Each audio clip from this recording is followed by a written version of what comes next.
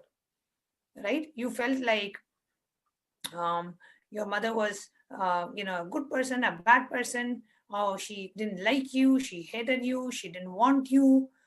Whatever conclusions, judgments you formed after you heard that, what really happened in you? What idea you had about your mother? What idea you had about the situation? Like, how did you take it? That will be my world. The world is, I heard my mother say this to this person.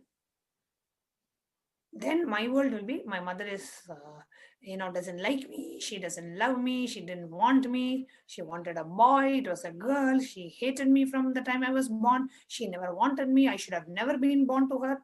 Whatever ideas, interpretation, judgments you have, put that under the my world. Gauri ma'am, is that answer your question? So incompletion is whatever made you powerless is an incompletion. If your mom's behavior made you powerless, it is an incompletion. Now we are penning down all the incompletions from other persons, right? So if you're choosing to complete with your mom, where all she made you feel feel bad about you, or where all she made you feel incomplete, where all she made you feel powerless, you have to pen down all those incidents.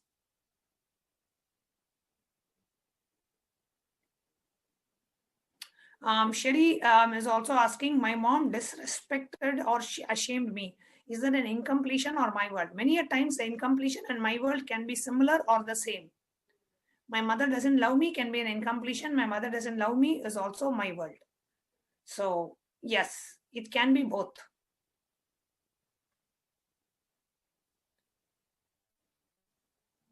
Okay, so we have Divya Verma asking, how do I complete if I feel my mom hides stuff from me?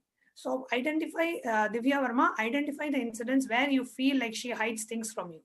Pen down exactly what happened and pen down how you came to the cognition that your mother hides stuff from you. When you came to know through somebody else, or your mother was telling somebody else and you overheard, and you felt like after you felt like your mother's hiding stuff from you, how did you feel about her, or what really happened in you? Did you feel like victimized? Did you feel exploited? Did you feel cheated? Did you feel there was no trust? Did you feel like you never felt close or intimate with her? Whatever happened in you, that is all my world. Divya Verma, does that answer your question?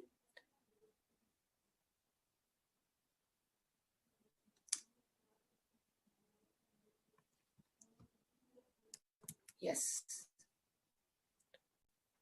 Okay, great. Now let's move on to the second step of the process. I hope all of us did the first step elaborately. Now we'll move to 2. Madhami, you can go ahead.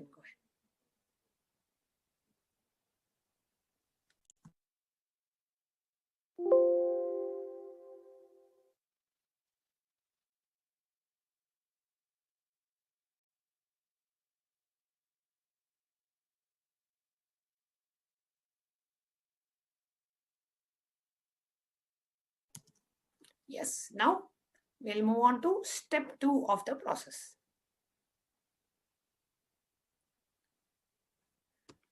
Okay.